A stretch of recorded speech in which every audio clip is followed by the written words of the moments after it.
Alhamdulillah, wassalatu wassalamu ala rasulillah Sayyidina Muhammad ibn Abdillah wa ala alihi wa ashabihi wa mawalah. Syukur Alhamdulillah, pada waktu duha yang berbahagia ini insyaAllah, mudah-mudahan sambil kita niatkan i'tikaf dalam masjid, semoga majlis kita insyaAllah akan menjadi majlis yang bisa menjadi pengkafarat dosa. Karena memang dalam salah satu hadis baginda Rasulullah menyebutkan bahwa innal malaikah tastaghfiruna lahum, sesungguhnya para malaikat itu senantiasa memohon keampunan bagi mereka para penuntut ilmu. Nah, kalau yang istighfarnya malaikat, insyaallah pasti akan istijabah oleh Allah Subhanahu wa taala.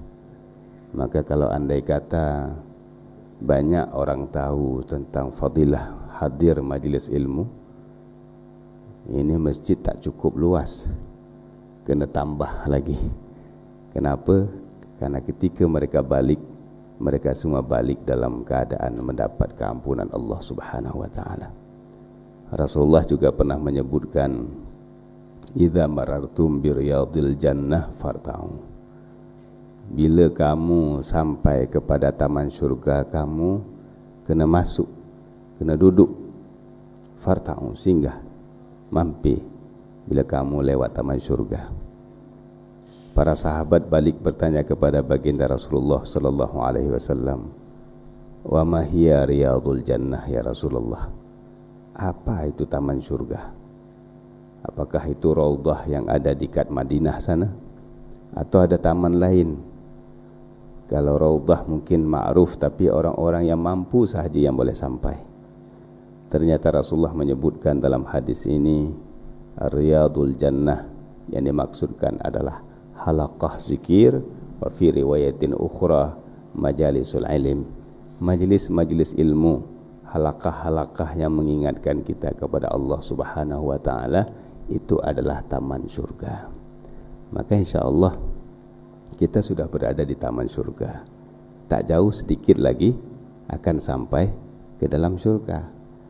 Maka sesuai dengan hadisnya baginda Rasulullah sallallahu alaihi wasallam pernah menyebutkan dalam hadisnya yang lain bahwa man iltamasa ilman sahhalallahu lahu tariqan ilal jannah. Barang siapa yang menuntut ilmu, maka Allah permudahkan jalan baginya menuju syurga. Berarti kita sedang di jalan, sudah di taman insyaallah. Mudah-mudahan pertemuan pada hari yang mulia ini akan mendapatkan ridha-Nya Allah dan tentunya ridha-Nya baginda Rasulullah sallallahu alaihi wasallam. Sebelumnya saya mohon maaf yang sebesar-besarnya penghormatan kepada Tuan Guru Ustaz Helmi. Sebenarnya saya tak ada apa ni nak bercakap ni. Tapi berhubung semalam ada acara kat Festival Sunnah, kita ikut hadir untuk meraihkan majlis yang mulia ini. Alhamdulillah di pagi ini bercadang kita nak silaturahim ke Fatani pula. Jadi sebelum berangkat tu sempatkan silaturahim dengan tuan puan semua yang ada kat sini insya-Allah.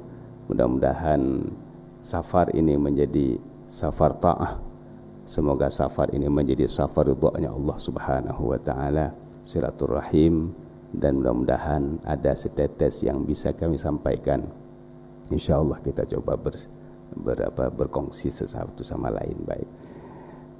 Dalam pertemuan ini saya mencoba untuk menukilkan salah satu pembahasan dalam kitabnya Imam Al-Ghazali, yaitu kitab Mukasyafatul Qulub, agar hati kita ini bisa benar-benar bersih. Karena masalah kita ini, hidup ni hati sebenarnya. Bila hati itu dah bersih, semua akan bersih. Imam Al-Ghazali menyebutkan dalam Ihya Ulumuddin, junudul qalbi, tentera-tentera, askar-askar hati itu adalah, kalau yang dapat kita lihat, itulah tangan semua, mata kita, pendengaran kita, itu semua adalah junudul qalbi. Artinya mereka ini, tangan kita, kaki kita, mata, telinga, lidah kita semua ini, dia kena patuh kepada raja dia, iaitu hati. Kalau hati kata sujud, maka semua anggota-anggota lain ni akan sujud. Tapi bila hati kata ribah, upat, caci, macam celah orang, maka tak terasa lidah kita pun akan mencela. Jadi hati yang jadi persoalan hari ini. Ya. Maka sebagai langkah awal ini, kita coba kupas sedikit tentang mahabbah, tentang rasa cinta kepada Rasulullah sallallahu alaihi wasallam, dan mahabbah kepada Allah Subhanahu wa taala.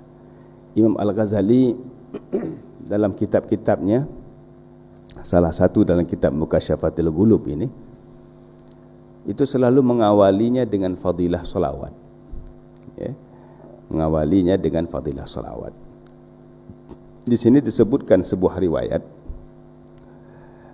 annar rajulan ra'a suratan qabihah fil badiyah.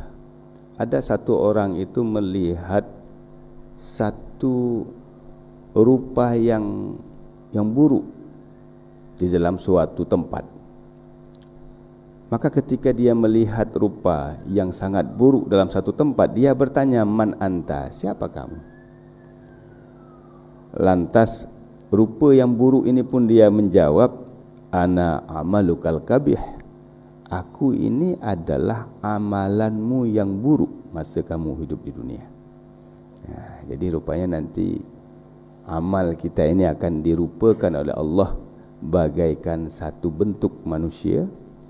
Kalau amal itu baik, maka dia akan dirupakan Allah menjadi teman yang cantik, yang indah, yang kita senang, hati kita nyaman.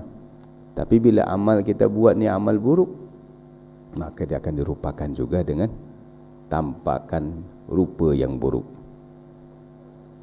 Maka ketika itu seorang laki-laki yang melihat hal ini, beliau bertanya kepada amal yang buruk ini, faman najatu minki, apa jalan keluar atau solusi bagaimana nak keluar daripada dirimu, bagaimana cara agar aku tak boleh jumpa kamu, tak berteman dengan kamu?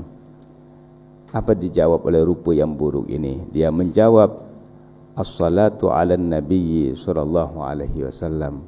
Dia menjawab, yang boleh membebaskan kamu daripada diriku yang buruk ini, daripada amal buruk ini, adalah bersolawat kepada Nabi Muhammad sallallahu alaihi wasallam. Sesuai dengan sabdanya Rasulullah sallallahu alaihi wasallam, as-salatu alayya nurun ala sirat. Selawat kepadaku itu menjadi cahaya di atas titi siratal mustaqim. Ya. Wa man shalla alayya yaumal jum'ah, barang siapa yang selawat kepadaku pada hari Jumat, 80 marrah, 80 kali, ghafarallahu lahu dhunuba 80 aman, niscaya Allah ampunkan dosa-dosanya selama 80 tahun. Ada salawat yang khusus, yang spesial dianjurkan kita baca setelah asar hari Jumat. Pada asar hari Jumat kita sunnah baca salawat ini, Allahumma salli ala Sayyidina Muhammadin Nabiyil Ummiyi wa ala alihi wa sahbihi wa sallim taslima. Itu kita baca, Allahumma salli ala Sayyidina Muhammadin Nabiyil Ummiyi wa ala alihi wa sahbihi wa sallim taslima. Hakadha sighah. Ini salawat ini kita baca ba'da salat asar. Baik bagi puan, tuan semua kita baca 100 kali. Maka insya-Allah Allah akan ampunkan dosa kita 100 tahun. Muncul pertanyaan, kita pun tak hidup 100 tahun. Maka yang lebih itu akan dikompensasi sebagai hasanah bagi kita. Akan ditukar oleh Allah Subhanahu wa taala menjadi hasanah. Andai kita hidup 100 tahun dan andai kita banyak melakukan dosa, maka dengan selawat seperti ini insya-Allah Allah akan ampunkan dosa kita selama 100 tahun. Tapi bila kita tak buat dosa, ya alhamdulillah, maka itu semua akan menjadi tabung kita untuk amal kebajikan kita. Setiap hari Jumaat kita akan sunnah baca suratul Kahfi. Dan surat Al-Kahfi ini fadilahnya salah satunya adalah bila kita baca surah Al-Kahfi setiap malam Jumaat atau pagi hari Jumaat, atau intinya hari Jumaat kita boleh baca suratul Kahfi, insya-Allah maka Allah ampunkan dosa kita selama 1 minggu tambah 3 hari. Maknanya dari Jumaat ini sampai hari Isnin ke depan kita di dalam keampunan Allah Subhanahu wa taala. Jadi kalau pergi ke supermarket, ya, kita selalu cari barang-barang diskon, barang-barang offer, ya. Offer, kalau kata kat sini offer yang sudah diskon, yang dia bagi potong harga sampai 70%, ada yang sampai, ada yang 100% tak ada, ya. Tak ada. 70%, 80% dia bagi offer. Nah, inilah, ya, offer daripada Allah Subhanahu wa taala. Ini diskon daripada Allah. Ini adalah tawaran daripada Allah Subhanahu wa taala melalui baginda Rasulullah. Perbanyakkan bersolawat setiap hari-hari tertentu, baca suratul Kahfi, baca suratul Mulk setiap malam, agar kita insya-Allah diamankan Allah daripada azab kubur sepanjang hidup kita nanti. Tiap malam baca suratul Mulk. Jadi kalau tiap malam disebutkan dalam riwayat-riwayat kita boleh baca Yasin tiap malam, kemudian tambah lagi dengan suratul Mulk. Karena dianjurkan oleh baginda Rasulullah setiap sehari semalam itu 100 ayat minimal baca Quran. Nah, kalau kita baca suratul Yasin, surah Yasin sudah 81. Tambah surat Mulk 30 ayat. Maknanya sudah ada 111 ayat sudah lebih, alhamdulillah. Ya, minimal 100 ayat satu hari semalam. Dan insya-Allah yang istiqamah baca suratul Yasin, suratul Mulk untuk aman daripada azab Allah dalam kubur, dan surah Yasin insya-Allah jasad kita tak busuk nanti dalam alam kubur. Ya, kalau tak baca surah nanti, ya, hari ini kita di dunia kita berhias cantik segala macam, pakai ini pakai itu, ya. Ya, tapi ketika kita tak mempersiapkan untuk hari akhirat alam kubur kita, maka na'udzubillah nanti di alam kubur ulat-ulat semua macam-macam akan memakan tubuh kita. Pagari itu dengan suratul Yasin setiap malam, pagar itu dengan surat Mulk setiap malam, sehingga tubuh kita insya-Allah, walaupun kita tak boleh hafal Quran barangkali seperti adik-adik kita, anak-anak kita yang sudah hafiz ini, insya-Allah itu sudah aman tubuh mereka insya-Allah. Tapi mungkin kita tak boleh, kita baca surah Yasin setiap malam insya-Allah dengan suratul Mulk. Ini juga akan bisa membantu kepada kita untuk tak busuk jasad dalam kubur. Ada satu hikayah, anna rajulan kana ghafilan minas shalah ala Nabi sallallahu alaihi wasallam. Ada satu orang tak pernah berselawat kepada Rasulullah sallallahu alaihi wasallam, tak pernah selawat. Lalai dia daripada berselawat. Tapi mungkin ini orang yang memang Allah takdirkan baik. Takdirkan baik dia. Karena dia tak berselawat, lantas dia dapat mimpi Rasulullah sallallahu alaihi wasallam. Biasanya kalau orang tak pernah selawat, tak mimpi Rasulullah, tak dekat dengan Rasulullah. Tapi ini sosok yang memang barangkali dia dalam kebaikan diiradah oleh Allah Subhanahu wa taala, sehingga dia mimpi Rasulullah saat itu. Nah, dalam mimpi itu disebutkan dalam riwayat ini, fara'an nabiyyu lailatan fil manam wa lam yaltafit ilaih. Dia melihat Rasulullah tapi Rasulullah tak pandang dia. Rasulullah tak tengok dia. Dia tengok Rasulullah tapi Rasulullah tak hiraukan dia. Nah, pada saat itu dia pun berkata, "Ya Rasulullah, a'anta alayya ghadban?" Wahai Rasulullah, apakah engkau marah kepadaku? Ya. Nabi menjawab ketika itu, "La, tidak. Aku tak marah kepadamu." Qala, menjawab laki-laki ini, "Falima la tanzuru ilayya?" Maka kenapa engkau tak menoleh kepadaku? Kalau kau tak marah, kenapa kau tak tengok aku ya Rasulullah?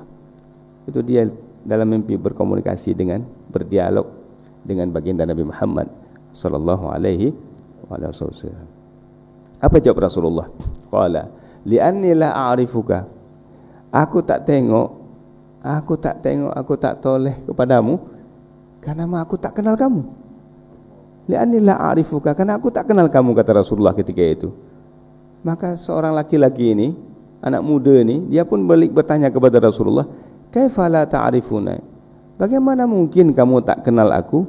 Wa ana rajulun min ummatik, sementara aku ini adalah seorang laki-laki daripada umatmu. Tak mungkin kau tak kenal aku ya Rasulullah. Aku ini umatmu. Tak mungkin tak kenal. Waqad rawal ulama, para ulama-ulama kami dulu, masa kami di dunia itu selalu menyampaikan, innaka a'raf bi ummatika minal walidah bil walad. Sesungguhnya engkau ya Rasulullah itu lebih mengenal umatmu, bahkan melebihi daripada seorang ibu kepada anaknya. Ini Rasulullah. Rasulullah mengenali kita umatnya melebihi ibu mengenali seorang anaknya. Ada ibu tak kenal anaknya? Semua kenal. Kat dapur lagi masak pun, anaknya nangis, tahu dia anaknya nangis.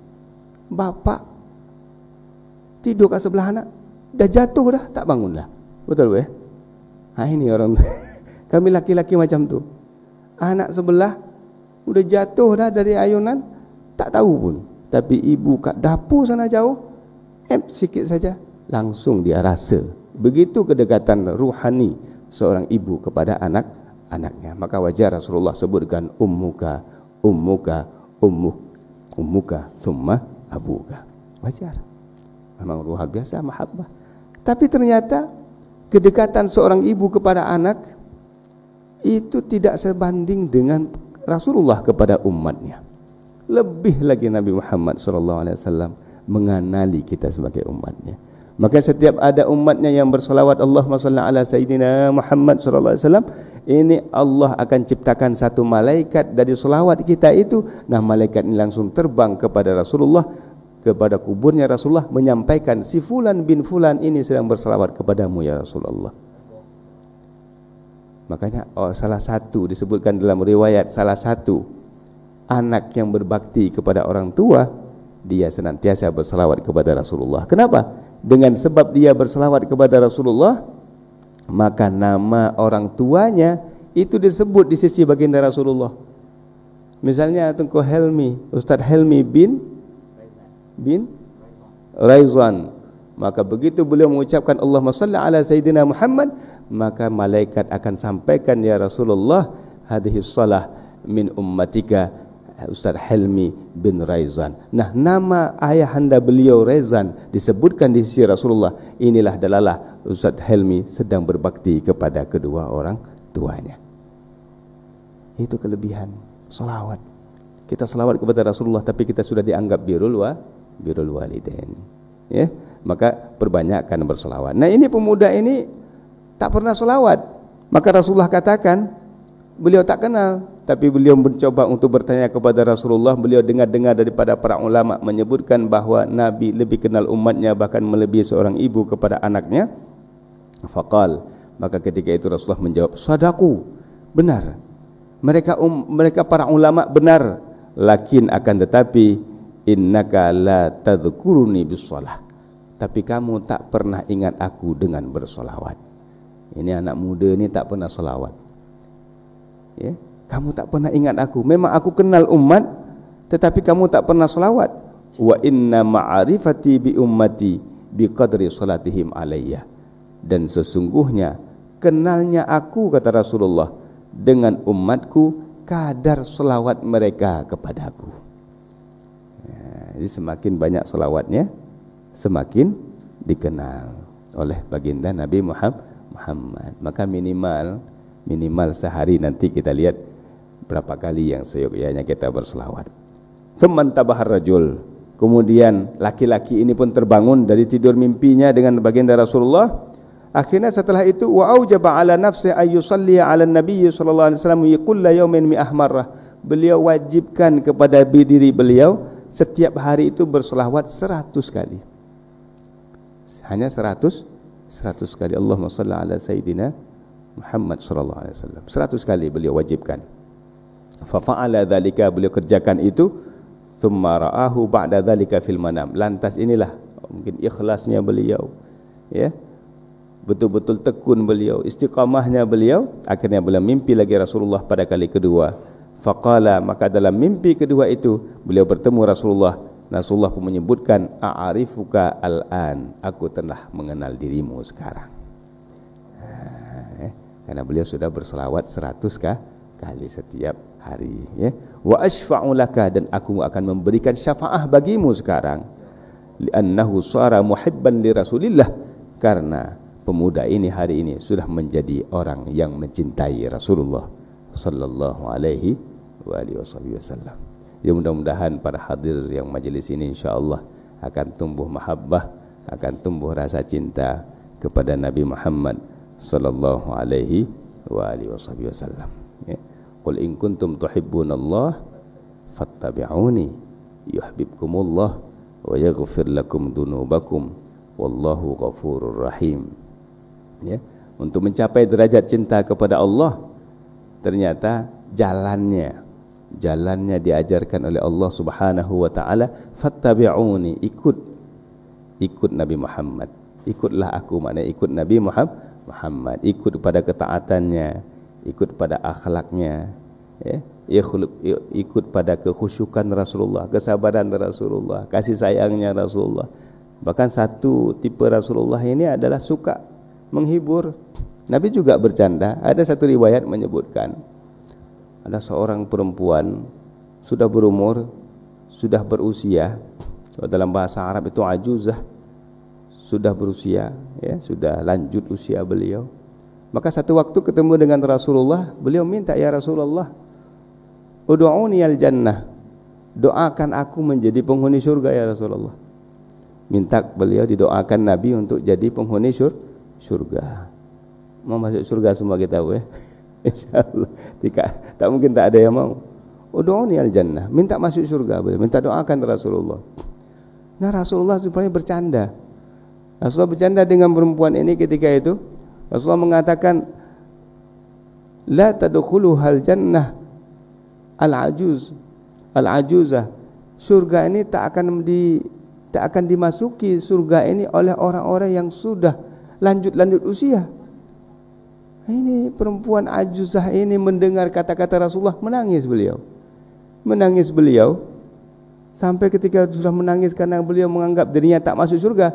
Lantas Rasulullah melanjutkan, maksudnya yang masuk surga besok tak tua lagi, semua pada muda-muda semua, ya. Jadi artinya maknanya dia pun yang hari ini di dunia sudah ajuzah, sudah lanjut usia, nanti tapi ketika masuk surga Allah robah kita semua jadi orang muda-muda belia semua dalam surganya Allah. Tak ada orang tua kat sana. Yang dah tua kat dunia sampai dalam surga nanti akan jadi muda kembali. Jadi bukan makna tak masuk, tapi masuk dalam makna menjadi orang muda kembali. Jadi Rasulullah bercanda juga dengan umat-umatnya ketika itu. Beginilah, ya, kesopanan, ya, dan keramahan baginda Rasulullah sallallahu alaihi wasallam. Nah, kita kadang punya jabatan sedikit, punya ketokohan sikit, ya. Nah, ini kadang bercakap dengan orang pun dah pakai jarak dah, ya. Tak lembut lagi. Pilih-pilih kawan, pilih-pilih siapa nak bercakap ni. Oh, ini boleh, ini tak boleh, ini orang bawah ni. Tapi Rasulullah tak begitu. Rasulullah bercakap dengan semua, bercanda dengan semua. Masya-Allah, hatta dengan budak-budak kecil. Budak-budak kecil pun beliau bercanda. Ya, dalam riwayat disebutkan, ya, Anas bin Malik ini adalah seorang budak yang umurnya lebih kurang 12-an tahun, ya. Oleh ibunya karena melihat semua ketika itu di Madinah, ketika datangnya Rasulullah sallallahu alaihi wasallam, para penduduk Madinah semua bagi-bagi kepada Rasulullah. Yang punya harta bagi harta, yang punya unta bagi unta, apa yang ada mereka bagikan bagi Rasulullah. Nah, ini ibu Anas bin Malik tak punya apa benda nak dia bagi kepada baginda Rasulullah. Dia tak ada apa. Akhirnya karena dia tak punya apa, dia jumpa Rasulullah, dia bawa anaknya Anas bin Malik yang waktu itu masih kecil lagi, masih umur 10 tahunan lebih kurang umurnya. Dia kata, ya Rasulullah, aku tak punya apa, aku tak punya harta ya Rasulullah, tapi aku bagikan anakku ni untuk khidmat kepada umur hidupmu ya Rasulullah. Dia bagi anaknya Anas bin Malik. Maka Anas bin Malik jadi khadimnya Rasulullah sallallahu alaihi wasallam, jadi perawi hadis karena banyak bertemu Rasulullah. Nah, ini Anas bin Malik karena masih kecil, budak kecil lagi, Rasulullah pun suruh dia khidmat. Satu waktu Rasulullah suruh dia untuk beli satu barang. Ya, budak kecil begitu dia keluar dari rumah baginda Rasulullah, dia tengok kawan-kawan sepermainan dia lagi main-main, dia pun lupa dengan pesanan Rasulullah. Dia pun pergi main-main sama teman-temannya yang sebaya dengan dia. Rasulullah tunggu kat rumah tak sampai-sampai yang dia suruh hajat dia tak sampai-sampai. Nah, Nabi keluar, tengok Anas bin Malik lagi main-main, dia langsung peluk Anas bin Malik sambil bercanda. Tak beli lagi, kalau bahasa kita tak belilah, tak lagi beli hajat. Dan sebenarnya tengok Rasulullah, ya ma'alish ya Rasulullah, ma'alish ya Rasulullah. Tapi tak ada marah, beliau hanya tersenyum dan bercanda dengan Anas bin Malik. Lepas itu Anas bin Malik pergi. Artinya begitulah Rasulullah, ya, dengan budak kecil pun bercanda, ya, ramah, tak pernah marah-marah dan sebagainya. Inilah hati, ya, terbangun di atas pondasi mahabbah, ya. Maka kita perlu membangun pondasi mahabbah ini agar supaya insya-Allah hati kita dijaga oleh Allah Subhanahu wa taala. Mungkin sedikit lagi, pergi pukul 11 ya. 11 suku. Oh, ada tambah lagi. Baik. Nah, Imam Al-Ghazali menyebutkan dalam kitab Ihya Ulumuddin, man idda'a arba'an min ghairi arba'in fa huwa kadzdzab. Orang yang mendakwa 4 tapi tak ada 4, ya, 4 perkara tapi tanpa 4 perkara yang lain, fa huwa kadzdzab, maka dia ini orang pendusta. Kita kata 4 tapi tak ada 4. Yang pertama kata Imam Al-Ghazali, manidda'a al-jannah, orang yang mendakwa syurga, maknanya dia mendoakan syurga, mengharap syurga, tapi walam ya'mal bitta'at, tapi dia tidak beramal dengan taat, fahuwa kadzdzab, maka bermakna dia pembohong, pendusta. Karena syurga tak mungkin nak masuk tanpa ibadah. Ya, kata dalam salah satu hadis disebutkan, al-jannah huffat bil makarih wan nar huffat bisyahawat. Syurga ini dipagari, pagar daripada syurga ni makarih, semua kebencian. Maknanya apa? Makarih dibenci oleh syahwat kita, dibenci oleh nafsu kita. Kena puasa, nafsu tak suka puasa, ya. Kalau biasa pagi-pagi ada canai, teh tarik semua ada, kopi ada, semua ada, lontong ada, semua ada. Tapi bila masuk puasa tak boleh dah, semua tak boleh. Nah, nafsu tak suka. Solat kena solat qiyamul lail, masya-Allah, subhanallah. Kena bangun malam, kena macam-macam, baca Quran sampai khatamkan Quran, subhanallah. Jadi semua ini adalah hal-hal yang nafsu tak suka. Maknanya apa? Kita nak masuk syurga, tapi ingat pagarnya adalah dia dipagari oleh hal-hal yang tak disukai oleh nafsu. Kita kena lewat itu, kita kena lawan itu, biar kita boleh masuk dalam syurga. Wanar, kata Rasulullah, sementara neraka huffat bisyahawat, dia dipagari oleh syahwat. Semua syahwat, kena makan harta orang tak halal, senang saja. Nak kerja lama, nak dapat halal susah. Tapi kalau nak ambil punya haram, senang saja. Nak berzina, na'udzubillah, senang saja. Nak berbohong macam senang saja. Jadi artinya pagar-pagar neraka itu adalah segala sesuatu yang cocok, sesuai dengan syahwat. Maka bila dia ingin masuk neraka, akan mudah masuk, karena dia melakukan sesuatu yang sesuai dengan syahwat dia. Ini surga. Maka kalau ada orang, ya, dia nak masuk syurga tapi dia tak nak buat taat, dia tak nak buat ibadah, ini kata Imam Al-Ghazali adalah pendusta. Tak mungkin secara adahnya, secara logikanya tak mungkin. Yang kedua, wa man idda'a hubban nabi sallallahu alaihi wasallam, orang yang mendakwa cinta Rasulullah sallallahu alaihi wasallam.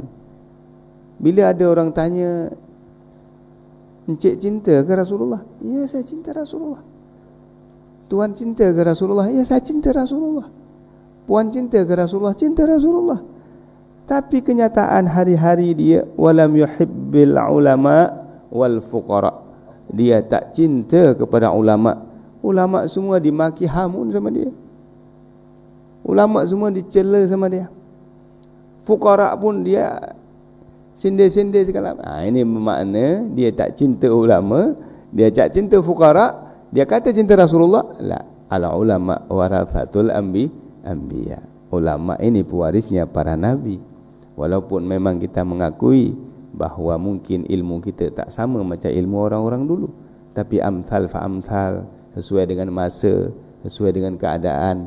Alhamdulillah masih ada satu dua ulama-ulama kita yang harus kita hormati sebagai pewarisnya para nabi, sebagai lampu sirajud dunia, penerang bagi kita dalam kegelapan dunia ini. Alhamdulillah ada Ustaz Helmi, alhamdulillah ada ustaz-ustaz lain mengajar kat sini, alhamdulillah. Ada sirajud dunia, sirajul munir, ya, yunawwiru ardal Kedah, menerangi cahaya kota Kedah ini insya-Allah. Alhamdulillah thumma alhamdulillah ala hadhihi ni'matil azimah. Artinya cintailah mereka para ahli ilmu, cintai mereka para ulama-ulama, maka ini adalah salah satu bentuk kita sedang mencintai Nabi Muhammad sallallahu alaihi wasallam. Wal fuqara, demikian juga orang-orang fakir, ya. Karena Nabi Muhammad sangat mencintai orang-orang fakir, ya. Yang ketiga, wa manid da'al khauf minan nar, yang mendakwa takut dari neraka, ya. Neraka, subhanallah, ya. Tentu kita bisa merasakan bagaimana keadaan neraka. Api yang ada dalam dunia disebutkan dalam beberapa riwayat. Ini adalah merupakan athar. Mana atharnya apa? Satu bekas saja daripada daripada arang api yang diambil daripada neraka Jahannam sebesar miskal zarrah. Semiskal zarrah saja diambil, ya, sebetar atom, kecil sangat. Nah, ini miskal zarrah ini diambil, dicuci, dibasuh dalam sungai-sungai yang ada dalam syurga ketika itu, kemudian diletakkan di atas sebuah jabal gunung. Nah, gunung ini bergegar, meletup. Andai dia tetap bertahan kat dunia, maka sungguh dunia ini akan hancur. Nah, yang kita pakai hari-hari ini adalah asar bekas daripada api itu, dan dia kembali ke neraka Jahannamnya. Subhanallah, kita nak sanggup tahan ke? Maka ada hadis Rasulullah yang selalu disampaikan oleh Imam Al-Ghazali dalam riwayat yang lain dalam kitab Ayyuhal Waladnya. Pesan Imam Al-Ghazali, 3 pesan konkretnya. Aish ma syi'ta fa innaka mayyitun. Hiduplah kamu semana kamu nak hidup. Kamu boleh berandai-andai nak hidup 10 tahun, 100 tahun, 1000 tahun boleh. Tapi hakikatnya fa innaka mayyitun, kamu akan mati juga. Takkan ke mana? Wa'mal ma syi'ta, kerjakan apa yang nak kamu kerjakan, sila. Kamu boleh buat baik, boleh buat buruk, boleh buat apa saja. Fa innaka mujazam bih, kamu akan dihisab oleh Allah Subhanahu wa taala. Kamu akan dipertanyakan oleh Allah Subhanahu wa taala. Wahbab ma syi'ta, cintai apapun yang kamu nak cinta. Yang isteri cinta suami, yang suami cinta isteri, cinta anak, cinta harta, cinta jabatan, cinta semua boleh. Tapi ingat, fa innaka mufariquh, kamu akan berpisah dengan yang kamu cintai. Artinya maknanya ada batas. Maka ketika mendengar hadis-hadis seperti ini, banyak para ulama yang berpindah cinta mereka kepada cinta yang hakiki. Cinta yang hakiki adalah cinta kepada Allah dan Rasulullah sallallahu alaihi wasallam. Pernah dengar kisah Siti Zulaikha? Ya, kenal Siti Zulaikha? Pernah ketemu? Tak pernah ketemu. Siti Zulaikha, ya, yang sangat merindukan Nabi Allah Yusuf alaihi salam, sangat merindukan. Sampai beliau menggoda Nabi Yusuf, sampai menjadi sebuah isu ketika itu dalam istana, bahawa Imra'atul Aziz, istrinya raja ini, penguasa masa itu, sedang menggoda anak-anak asuhnya. Nah, ketika beliau mendengar itu, akhirnya beliau pun menguji orang-orang yang mengata-ngata kepada beliau. Falamma sami'at bimakrihinna arsalat ilaihinna wa a'tadat lahunna muttaqa'an wa atat kulla wahidatin minhunna sikina wa qalat ikhrun alaihinna Falamma ra'aynahu akbarnahu wa qatta'a aydiyahunna wa qulna hasya lillah ma hadza basyaran in hadza illa malakun karim. Rupanya yang lain pun ketika tengok Nabi Yusuf tak sadar ikut potong semua tangan-tangan mereka, dan mereka kata ini bukan manusia, ini malaikat ini. Itu kecantikan Nabi Allah Yusuf alaihi salam. Nah, ketika setelah meninggal raja ni, akhir Siti Zulaikha dipinang oleh Nabi Yusuf dan kawinlah mereka berdua. Dan kita selalu berdoa kepada mempelai-mempelai, pengantin-pengantin yang berkahwin, Allahumma alif bainahuma kama alafta baina Yusuf wa Zulaikha. Kan begitu kita selalu berdoa. Tapi dalam sejarah disebutkan setelah kahwin Siti Zulaikha tak open Nabi Yusuf lagi dah. Tak takjub lagi dengan Nabi Yusuf dah. Kenapa? Ketika itu Nabi Yusuf, maklumlah kalau pengantin baru dah jumpa naklah tidur sama tapi Siti Zulaikha tak mau, tak nak tidur. Dia hanyut dengan ibadahnya. Dia kata, hari ini setelah aku mendapatkan cinta hakikiku, aku tak lagi suka cinta yang nasabi. Setelah aku mengenal Allah Subhanahu wa ta'ala dan aku merasakan keindahan Allah, aku tak nampak keindahan selain Allah Subhanahu wa ta'ala. Ini Siti Zulaikha. Padahal kecantikan Nabi Yusuf boleh menyayat tangan-tangan wanita-wanita ketika itu, tapi beliau ketika mendapatkan cinta Allah, beliau tak mau lagi untuk mendekati Nabi Yusuf, bahkan setelah perkahwinan mereka. Sampai diturunkan satu wahyu kepada Nabi Yusuf. Allah menyebutkan, sampaikan kepada Zulaikha, innallaha mukhrijun min butniha waladaini faja'alahuma nabiyyaini. Allah akan melahirkan dari perutnya Siti Zulaikha dua orang anak yang kedua-duanya akan menjadi dua nabi. Nah, mendengar ini baru Zulaikha mau, punya anak nabi mau. Baru mau untuk bersama dengan Nabi Allah Yusuf. Ini ketika mendapatkan cinta yang hakiki, subhanallah. Maka artinya kita harus mendapatkan cinta yang sebenarnya. Kalau cinta yang ada di dunia ini ada batasnya. Wahbab ma syi'ta, silakan kamu cinta, kata Rasulullah, siapapun yang kamu nak cinta, fa innaka mufariquh, sampai satu waktu kamu mesti berpisah. Artinya persiapkan perpisahan itu. Tak akan ada kebersamaan selamanya illa fil jannah, kecuali nanti kebersamaan dalam surga. Maka cinta kita kepada istri mesti cinta fillah, bukan karena kecantikannya, cinta karena Allah. Cinta kepada anak juga fillah. Cinta jabatan juga sebagai wadah, sebagai sarana jabatan ini agar kita bisa menegakkan sunnah-sunnah Rasulullah, menjalankan syariat Allah Subhanahu wa ta'ala. Bukan kehadiran kita malah menyebabkan kepada munculnya kezaliman, munculnya maksiat dan sebagainya. Kita jadikan itu karena itu adalah sebagai wasilah kita untuk lebih dekat dengan Allah Subhanahu wa ta'ala. Nah, kalau ada orang yang mengata mendakwa syurga, mendakwa takut neraka, walam yatrukil ma'asi, tapi dia tak tinggalkan maksiat, fahuwa kadzdzab, maka ini juga dusta, kata Imam Al-Ghazali. Wa man idda'a hubballah, dan barang siapa yang mendakwa dia cinta Allah, dia cinta Allah, dia kata aku cinta sangat dengan Allah Subhanahu wa ta'ala, tapi wasyaka minal balwa, tapi dia mengeluh, bahasa sini sama, mengeluh daripada bala cobaan Allah. Datang saja cobaan, satu kampung tahu, duduk kat sini bilang, aduh aku susah lah duduk sana. Dia semua curhat semua. Kalau sekarang ini udah ada medsos lagi, udah ada media sosial, naik Instagram susah dia, tahu satu dunia susah dia. Ya Allah. Jadi begitu Allah berikan cobaan kepada dia, lantas dia curhat sampai orang semua tahu. Ini kata Imam Al-Ghazali, fahuwa kadzdzab. Ini adalah kebohongan juga. Maknanya apa? Bila kita cinta Allah, maka Allah Ta'ala bila mencintai seorang hamba, innallah idza ahabba 'abdan ibtalahu. Allah kalau cinta seorang hamba, dia akan uji hamba itu.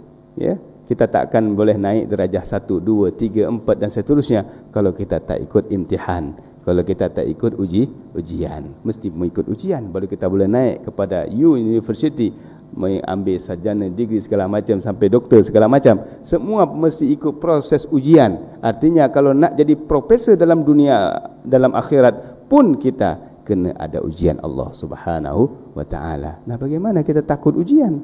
Bagaimana kita nak sangat doktor, kita nak sangat profesor, kita nak sangat guru besar ni, tapi kita tak mau ikut ujian, tak mungkin. Nah, maka ini ujian Allah Subhanahu wa ta'ala. di akhir pertemuan ini saya ingin sedikit mengisahkan Imam Ash-Shibli. Ash-Shibli ini adalah seorang waliun min awliyaillah subhanahu wa ta'ala. Kuburan beliau itu ada di Mesir, ya, ada di Qahirah, ya. Itu Imam Ash-Shibli, satu waktu orang datang ke rumah beliau ramai-ramai, ya.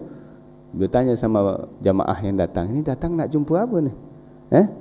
Zurnakum, kami ziarah kamu limahabbatina lakum, karena kami cinta kamu. Ya, kami datang di karena mahabbah. Ini kan sering kita jumpa ulama, jumpa para habaib, datang Habib Umar, datang semua nak cinta Habib Umar semua, ya, semua nak jumpa semua, cinta mahabbah, ya. Nah, ketika itu karena mereka kata cinta, datang ini Imam Ash-Shibli ini, beliau ambil batu, beliau lempar. Dia lontar, jemaah yang datang ni, dilontar. Nah, begitu dilontar semua lari. Apa kata beliau? Nah, kalau kamu bilang kamu cinta, kenapa kamu lari ketika aku melempar batuku? Artinya, kalau kita cinta seseorang, kita harus siap untuk menghadapi ujiannya. Kalau kita cinta Allah, kita harus siap menghadapi cintanya Allah, ujiannya Allah subhanahu wa ta'ala. Kita cinta kepada seseorang, kita harus bisa menerima kekurangan dan segala keterbatasan dia. InsyaAllah, mudah-mudahan Allah bantu kita. A'inna ala dzikrihi wa hubbihi wa husni ta'atihi. InsyaAllah Allah bantu kita agar Allah perbaiki hati kita ini. Karena hati ini memang qalbu. Dalam bahasa Arab, qalbu itu berbolak-balik maknanya. Ma summiyal qalbu illa litaqallubih. Tak dinamakan hati kita ini dengan kalimat al-qalbu dalam bahasa Arab illa litaqallubih, kecuali kerana dia itu berbolak-balik terus. Ya, berbolak-balik terus hati ini. Ya, maka karena dia ini hari ini begini, lagi sekejap dia balik lagi dah. Hari ini begini, lagi sekejap dia balik lagi dah. Maka kalbu ini harus kena jaga terus. Kalau yang sudah baik itu kena sabar terus, ya. Tapi wasta'inu bis sabri was salah, ya. Ya, kita mohon pertolongan Allah dengan sabar. Tak ada ujian, semua hidup ini penuh sabar. Bahkan untuk taat pun kena sabar. Kalau tak sabar duduk kat tika sejadah ni tak boleh khatam Quran. Untuk ibadah kena sabar, untuk jauh daripada maksiat kena sabar, ya. Sehingga sabar itu ada sabar ala ta'ah, sabru anil maksiyah, as-sabru indal musibah. Ketika ada musibah pun kena sabar. InsyaAllah dengan kesabaran Allah akan bantu. Innallaha ma'as sabirin. Sesungguhnya Allah itu senantiasa bersama orang-orang yang sabar. Mohon maaf atas segala kekurangan. Terima kasih. Mungkin dalam penyampaian bahasa saya ini agak bercampur-campur sikit. Tapi dulu saya pernah belajar kat UIA di Gombak. Pernah ngambil master kat sana kat UIA. Tapi dah lama dah tak pernah bercakap bahasa Melayu ni, agak bercampur sikit. Dah lama kat Aceh. Ya, kebetulan alhamdulillah ada ziarah dengan Ustaz Helmi, alhamdulillah. Sekali lagi mohon maaf, mungkin dalam penyampaian tak jelas, tak faham. Nanti ada yang kurang-kurang, kena sempurnakan dengan Ustaz Helmi insya-Allah. Beliau akan mukammil linuqsan, mukammil litaksirat. InsyaAllah, mudah-mudahan Allah berkahi pertemuan ini. Allahumma ja'al jam'ana hadha jam'an marhuma wa tafarruqana min ba'dihi tafarruqan ma'suma wa la taj'al fina wala minna wala ma'ana syaqiyyan wala mahruma. Allahumma ja'alna min ahlil jannah warzuqna hubba habibika sayyidina Muhammadin sallallahu alaihi wasallam warzuqna hubba ta'atihi wa hubba ta'ati man ta'atahu ya arhamar rahimin ya arhamar rahimin ya arhamar rahimin. Wa sallallahu ala sayyidina Muhammadin wa ala alihi wasallam walhamdulillahi rabbil alamin.